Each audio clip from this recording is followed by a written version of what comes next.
Bem, o que nós tivemos de importante no segundo governo Fernando Henrique Cardoso? Uma série de crises internacionais que dificultou a sua vida, mas ao mesmo tempo foi marcado, né, pela consolidação de reformas mais consistentes econômicas, como nós já explicamos, o Plano Real venceu a inflação, privatizações, Estado mais eficiente. Especialmente no segundo mandato, nós tivemos a consolidação do que foi chamado de tripé econômico. Em seu segundo mandato, Fernando Henrique Cardoso estabeleceria um tripé econômico capaz de sustentar nossa estabilidade financeira: superávit primário, câmbio livre e metas de controle da inflação. Chegando ao final de 2002, nós tivemos um momento muito difícil global. Nós temos uma eleição onde se apresenta o candidato do Fernando Henrique Cardoso, né, o José Serra, contra Lula. Com a grande questão, né? Lula vai manter essa mesma agenda revolucionária, agenda de extrema esquerda, de rasgar contratos, de ser contra a estabilidade. O mercado ficou bastante nervoso. E o mercado via aí Lula à frente nas pesquisas e tinha muito medo de uma volta à inflação, a tudo que nós tínhamos de errado no Brasil que o Plano Real tinha conseguido resolver, né? E nesse contexto nós tivemos toda a fuga, né, para o dólar. O dólar chegou a valer, a valores atualizados, R$ 7,00, né? E tivemos alguns momentos de pânico no mercado. Até que durante aí o segundo turno nós temos Lula apresentando à sociedade, né, a carta ao povo brasileiro. Lula queria provar que era confiável. O aspecto desleixado já dera lugar à barba parada e aos ternos Armani. Agora, as bravatas revolucionárias eram substituídas por promessas de manter o tripé econômico, buscar a estabilidade e evitar rupturas institucionais.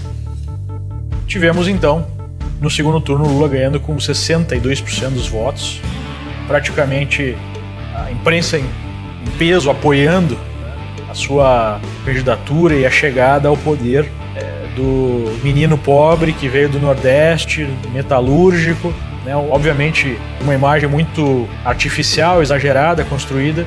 Ele foi eleito com uma consolidação assim, de vários setores diferentes da sociedade no apoio à sua candidatura, que envolveria a ideia de manutenção da estabilidade financeira com um cuidado social. Aquela mesma ideia que o Estado precisa ser o ente que vai gerar justiça social, vai gerar igualdade, vai desfazer as injustiças históricas, né, a opressão e tudo mais.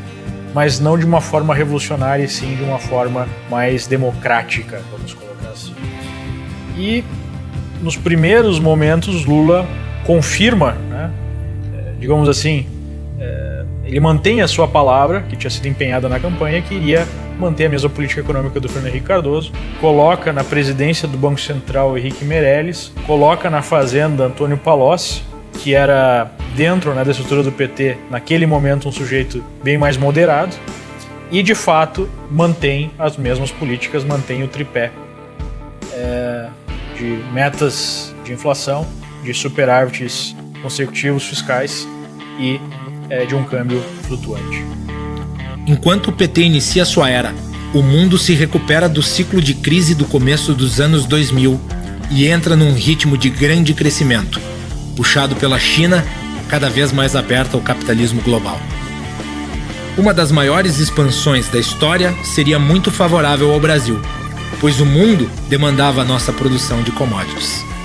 Uma situação muito propícia para o crescimento brasileiro, porque nós tivemos a casa arrumada ao longo, né, das reformas produzidas aí pelos governos Fernando Henrique, né, Itamar Franco e Fernando Henrique, e nós tivemos uma situação global extremamente positiva e nós tivemos um refluxo daquele movimento de aversão que nós tínhamos no Brasil por conta de medos, né, em relação à eleição de Lula.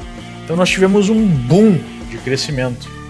A Bolsa de Valores, se não me engano, em 2013 chegou a subir mais de 100%. O câmbio caiu forte, os juros começaram a ceder. E isso basicamente criou um surto de crescimento no país, um surto de prosperidade. Então se tem algo, né, que podemos colocar na conta do Lula como positivo, foi a decisão de não, né, manter a sua postura radical, a decisão de manter as políticas lá de equilíbrio fiscal, enfim, de equilíbrio econômico. E foi uma decisão muito inteligente. E, basicamente, tivemos essa primeira fase de forte crescimento e isso, digamos assim, gerou uma reação na sociedade de, poxa, realmente, conseguimos acertar a mão. Temos agora a junção, né, da economia de mercado, o que não era verdade, mas essa era a percepção, com o cuidado com o social, já que nós temos vários programas, né, o Bolsa Família sendo ampliado, outras bolsas, a pobreza aparentemente diminuindo. Então, nós tivemos ali um certo reforço nessa imagem de um líder que deu certo, né? Pô, finalmente conseguimos consolidar a democracia no Brasil com economia e com progresso social, vamos colocar assim. A estabilidade, porém, não passava de uma sensação que impactou quase todos. O engano na área econômica demoraria ainda mais um pouco para se revelar, mas no âmbito político, o mensalão logo acabaria com as mais otimistas ilusões de que vivíamos uma democracia plena. A corrupção foi varrida para baixo do tapete. Nós tivemos a reeleição de Lula e a manutenção do mesmo projeto. A economia global continuava andando de vento em popa, o mercado crescia, as pessoas estavam felizes. Só que, ao invés do Lula utilizar todo esse capital político que ele tinha para fazer reformas que o país precisava, no sentido de modernizar o país, né, de deixar ele mais competitivo, de aumentar a produtividade da economia, fazer aí emendas constitucionais que tirassem toda a camisa de força que o Estado coloca nos entes que realmente produzem riqueza, né, na iniciativa privada, fazer privatizações, não. Ele utilizou esse período de bonança para aumentar o consumo da população, especialmente o consumo das pessoas mais pobres. Enfim, não fizemos reformas, não melhoramos a nossa infraestrutura, continuamos tendo os últimos lugares nos testes, né, dos nossos estudantes em testes internacionais, né, as últimas notas em testes internacionais. Continuamos com um nível de produtividade na economia muito baixo. Continuamos com leis trabalhistas arcaicas que impedem, né, o enriquecimento dos trabalhadores, a não ser por ação do Estado, com bolsas e tudo mais. Enfim, foi uma oportunidade de ouro para o Brasil finalmente se dirigir aí ao primeiro mundo, foi uma oportunidade perdida. E o que aconteceu a partir de 2006 foi que nós tivemos a continuidade dessa política e nós tivemos, em 2008, o grande choque, né, internacional. Aquele período de bonança que foi iniciado em 2002 simplesmente foi finalizado em 2008. Aí nós tivemos um retorno lento, né, à realidade. Foi uma crise gravíssima. Talvez a maior crise desde 1929, que é reconhecida por muitos como a maior crise que o capitalismo já viu. Nessa crise nós tivemos a possibilidade de quebra do sistema financeiro internacional. Nós tivemos uma intervenção multibilionária, ou melhor colocando, multitrilionária dos bancos centrais nos países desenvolvidos para evitar a quebra do sistema. Até mesmo o sistema americano passou muito próximo de uma quebra geral. Então, todos os fluxos positivos que nós tínhamos para os emergentes, novamente, né, aquele mesmo ciclo que nós explicamos antes, foram revertidos. Alta forte do dólar, balança comercial piorou muito, enfim, nós tivemos um ambiente muito mais negativo na economia global a partir de 2008. Acabando esse tempo de bonança, temos então o quê? Temos o governo atuando com uma intervenção brutal na economia.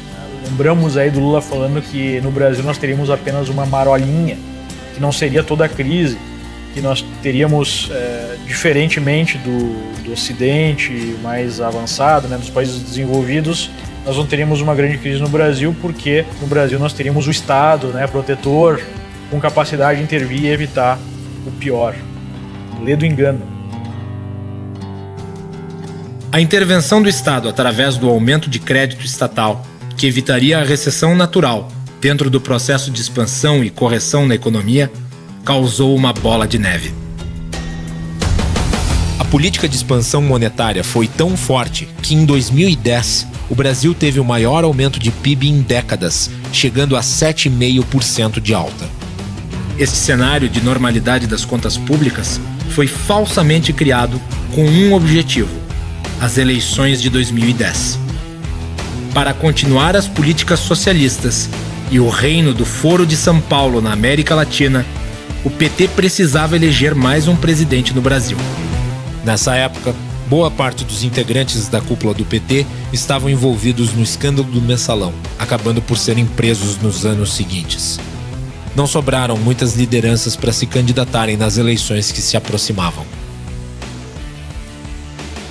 Então ele foi buscar em Dilma, né, uma tecnocrata até menos conhecida, essa figura do poste, que ele mesmo se referiu a um poste, meio que dizendo, olha, com o meu track record político, aí, com a devoção do povo a mim, níveis de aprovação do seu governo chegou a quase 90% nessa época, eu posso eleger quem eu quiser. E de fato, né? Pegou uma pessoa que não tinha nenhum carisma, enfim, que não tinha grandes históricos, conseguiu fazer esse candidato, até contra a visão interna do próprio partido, dentro do próprio PT tinha dúvida sobre a capacidade da eleição de Dilma Rousseff, e conseguiu eleger Dilma Rousseff. Novamente, lembrem, já numa situação completamente diferente da primeira eleição de Lula, porque nós tínhamos já a crise instalada na economia global, nós não tínhamos mais aquela mesma situação favorável, e nós tínhamos já esse caminho adotado, né, pelo final do segundo governo Lula, de intervenção maior na economia, o que Dilma alegremente abraçou. A visão dela era mais interventora ainda. Então nós passamos a ter uma série de medidas que demonstravam o nível, né, de intervenção na economia que Dilma iria fazer. Foram muitas as desastrosas intervenções de Dilma e do PT na economia. Reduziram à força os juros, sem a preocupação de cortar gastos governamentais, nem fomentar a poupança, desrespeitando a independência do Banco Central. Utilizaram-se de recursos públicos para ajudar campeãs nacionais e países alinhados ideologicamente, entregando, via BNDES, centenas de bilhões de reais a mega empresários amigos do rei e a ditadores africanos e latino-americanos, incluindo Cuba e Venezuela. Descumpriram contratos no setor de energia elétrica, causando prejuízos bilionários, deixando uma conta que ainda está sendo paga. Controlaram artificialmente os preços, como dos combustíveis, mantidos abaixo da crescente inflação através de canetaços de Dilma. Enfim, uma série de medidas que fizeram com que o Brasil adotasse aí um retrocesso muito grande. A gente pode até observar isso em relação ao comportamento da economia brasileira com outras economias. Enquanto o mercado global começou a se recuperar nessa época, nós tivemos o Brasil continuando a sua queda em bolsa. Enfim, o dólar começa a subir e o Brasil, então, começa a apresentar um comportamento diferente do resto do mundo e até do resto dos emergentes. A própria China ainda estava crescendo e o Brasil começou, né, a crescer bem menos. E aí nós tivemos já esse modelo que foi iniciado, talvez esse ciclo que foi iniciado em 2002 com a eleição de Lula se esgotando. E isso começa a criar muitas animosidades sociais. Não podemos esquecer que o que deu início ao processo de, digamos assim, descrédito da população ou revolta da população contra o governo foi em 2013. As grandes manifestações de 2013 começaram em São Paulo, com a extrema-esquerda e as pautas de passe livre e de desestabilização do governo tucano paulista. Porém, em função da inflação e do desemprego crescentes, a população descontente e revoltada aproveitou para se somar aos atos, com uma pauta totalmente difusa, obrigando a esquerda a radicalizar ainda mais, com a violência dos black blocs para retomar o controle do caos. E aí vem novamente, né? Onde é que surgiu uma oportunidade de grandes ganhos ou de evitar grandes ameaças? Qualquer que seja a sua posição, seja você um investidor profissional, ou um investidor não profissional, ou um empreendedor, ou você tem a sua atividade, né, a sua renda, a sua forma de gerar a sua renda, qualquer que seja o caso, tendo o conhecimento desse cenário político econômico-social, você teria condições de perceber que a corda iria estourar. Especialmente tendo a consciência, nós já vimos esse filme várias vezes, que nós tínhamos uma eleição e que o governo faria, como a própria Dilma falou, o diabo para se eleger. Do ponto de vista econômico, o que significaria fazer o diabo? Significaria, basicamente, estourar a corda para garantir a reeleição. Ou seja, rale-se a inflação, rale-se o tripé econômico, eu preciso me eleger. Então, ao invés de fazer uma correção, né, necessária, que geraria aí uma aversão ainda maior do público e provavelmente produziria uma derrota eleitoral na eleição de 2014, o que Dilma faz? Vamos aumentar o crédito, vamos manter aí essa política de expansão monetária, deixa a inflação, mas eu preciso me reeleger. Quando isso ficou claro, e isso para mim ficou claro a partir de início de 2013, eu pensei, é mais uma oportunidade que nós temos, né, de um desenlace que vai ser solucionado da seguinte forma, né, do ponto de vista de mercado. O dólar vai explodir para cima, os juros vão ter que subir e a bolsa vai cair. Novamente, a mesma situação. E de fato, o que nós tivemos? Nós tivemos, depois de uma campanha extremamente negativa, agressiva, né, onde nós não tínhamos nenhum candidato que cristalizou o apoio popular. Nós tínhamos Dilma, que representava a continuidade de um governo assistencialista nessa altura do campeonato, né, e só mantinha aí a popularidade por conta dessa visão. E do outro lado, um candidato como Aécio Neves, que tinha uma visão até mais positiva para a economia, mais Fernando Henrique Cardoso, né? Novamente, dois candidatos de esquerda, nenhum candidato de direita nessa eleição. Mas o voto de Aécio foi mais um voto anti tudo isso que está aí, do que um voto, né, por conta aí da simpatia que as pessoas tinham pelo Aécio Neves. Então, nós teríamos, obviamente, uma resposta muito mais positiva do mercado se fosse a vitória do Aécio Neves, mas a situação já era muito negativa do ponto de vista da estrutura econômica. Para reeleger-se, Dilma Rousseff foi além dos limites dos gastos públicos, sempre no sentido de dar ao povo a falsa sensação de que não havia recessão com o controle artificial da inflação. Reeleita após superar Aécio Neves por uma margem apertada nas suspeitas urnas eletrônicas, com uma contabilização de votos secreta e questionável, Dilma teria agora de lidar com a realidade. Não demoraria para ficar evidente que os petistas cometeram estelionato eleitoral. O discurso de que tudo ia bem logo se revelaria uma manobra eleitoreira, graças aos reajustes e às maquiagens que o governo petista teria de fazer. Em paralelo a tudo isso, corria a Operação Lava Jato, responsável por uma devassa jamais vista na política nacional. A partir de uma investigação de lavagem de dinheiro, de evasão de divisas de um doleiro já conhecido das autoridades, nós tivemos o aumento do escopo dessa investigação para abarcar as figuras mais importantes da República. Quem não se lembra daquela capa da revista Veja, que trazia um depoimento do doleiro, né, do Youssef, dizendo que Dilma e Lula sabiam daquelas roubalheiras que tinham acontecido na Petrobras. A Petrobras, nessa altura do campeonato, já estava totalmente quebrada. A Petrobras chegou a ter uma dívida de 580 bilhões de reais naquela altura do campeonato. E a empresa estava totalmente destruída pelo nível de roubalheira e por decisões equivocadas que foram tomadas.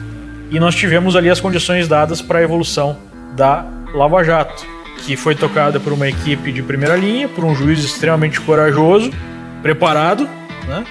E com o apoio da população que estava indignada, essa população, por ter aí a percepção que não conseguia manter mesmo nível de vida, mesmo nível de prosperidade, e na verdade estava dando passos para trás, né?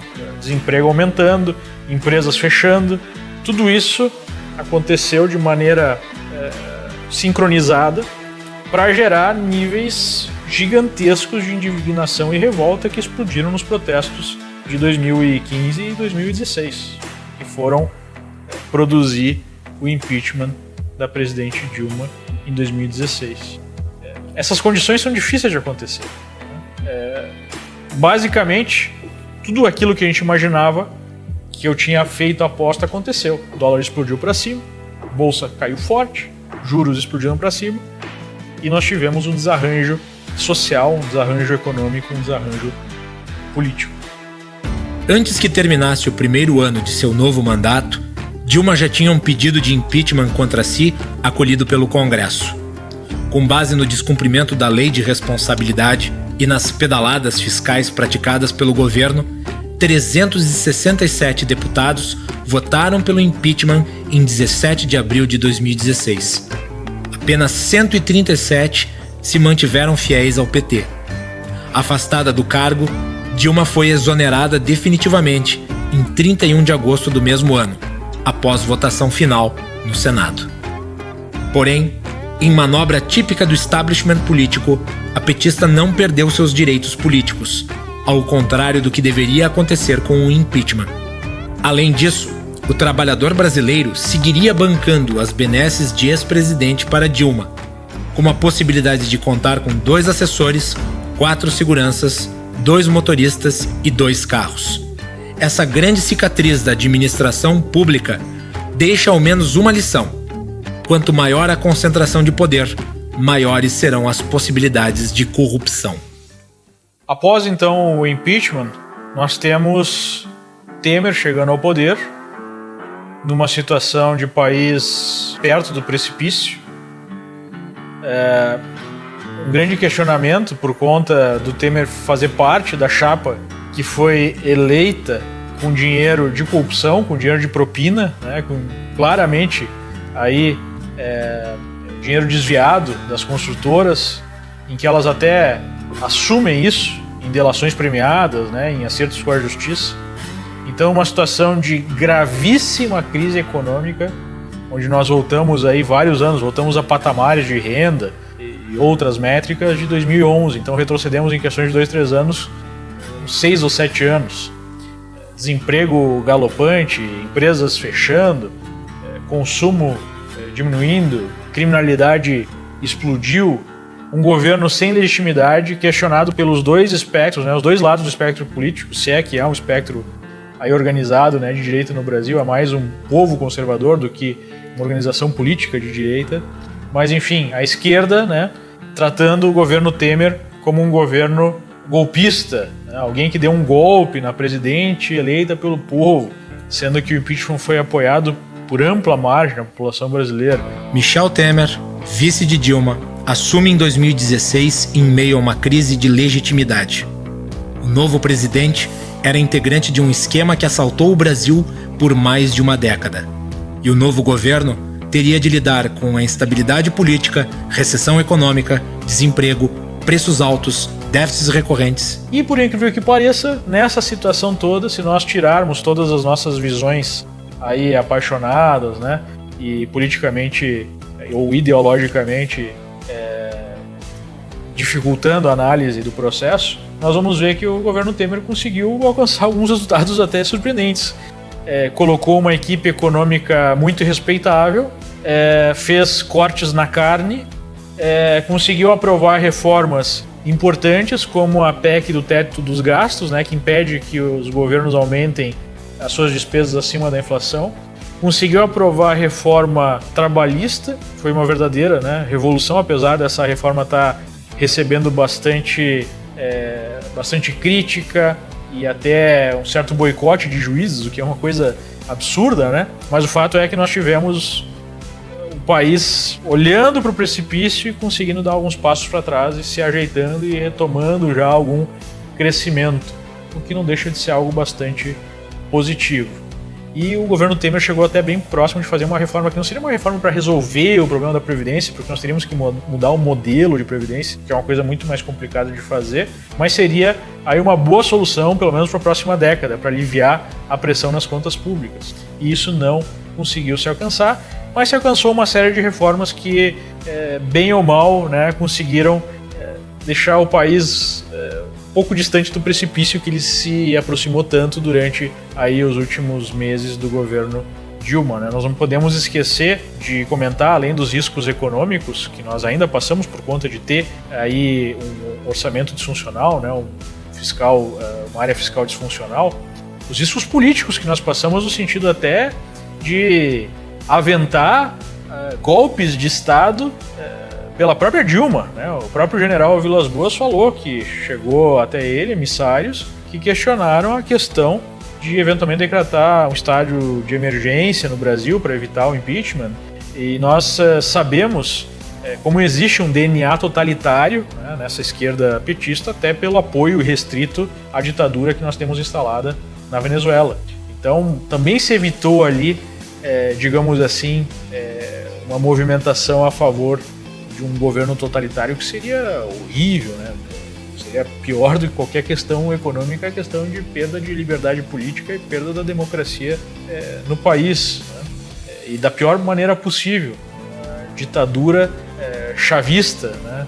Que nós temos o exemplo venezuelano, 88% da população abaixo da linha da pobreza, opositores sendo massacrados nas ruas, né? Os que não são mortos são torturados, partido único, eleições roubadas, não tem mais imprensa, não tem mais capacidade de reverter uma situação estabelecida. Então isso também foi evitado com esse movimento de impeachment e com a manutenção, né, de um certo Estado democrático, apesar de todos os seus problemas, né, de todas as instituições que estão tomadas por corrupção moral, corrupção financeira, todas as corrupções que nós podemos imaginar. A manutenção do Estado como ente que vai definir tudo o que acontece na esfera privada incentiva diretamente a corrupção. Nesta revisita aos momentos políticos que marcaram nossa história, fica evidente que a solução para os nossos problemas não envolve apenas reformas esporádicas, mas sim uma revisão de todo o sistema. A Constituição brasileira é a raiz dos sérios problemas estruturais que temos. Ela estabelece um poder gigante do Estado na economia e coloca uma camisa de força na capacidade de o país gerar prosperidade. Uma Constituição reguladora, criadora de direitos que se mostram impossíveis de serem exercidos, torna a máquina estatal cada vez maior e presente em todos os âmbitos e setores. A solução desse problema passa por uma reforma geral, uma nova Constituição, uma nova estrutura de Estado que concentre menos poder e que dê mais liberdade aos empreendedores. Em 2016, tivemos a possibilidade de gerar essa ruptura com o impeachment. Poderia ter surgido nessa conjuntura uma nova Constituinte que atendesse ao anseio da população, uma reforma geral profunda no sistema político brasileiro. No entanto, não houve uma liderança organizada e essa oportunidade foi perdida. A necessidade da boa aparência e da normalidade econômica para se eleger, somada aos erros estratégicos e ideológicos, fez com que presidente após presidente quebrasse os ciclos naturais de expansão e correção da economia, resultando em inflação, desvalorização e perda do poder de compra da moeda. O estelionato eleitoral, praticado por nossos políticos, respaldados pela Constituição Federal, nos trouxe até o que sobrou do Brasil depois de cada eleição.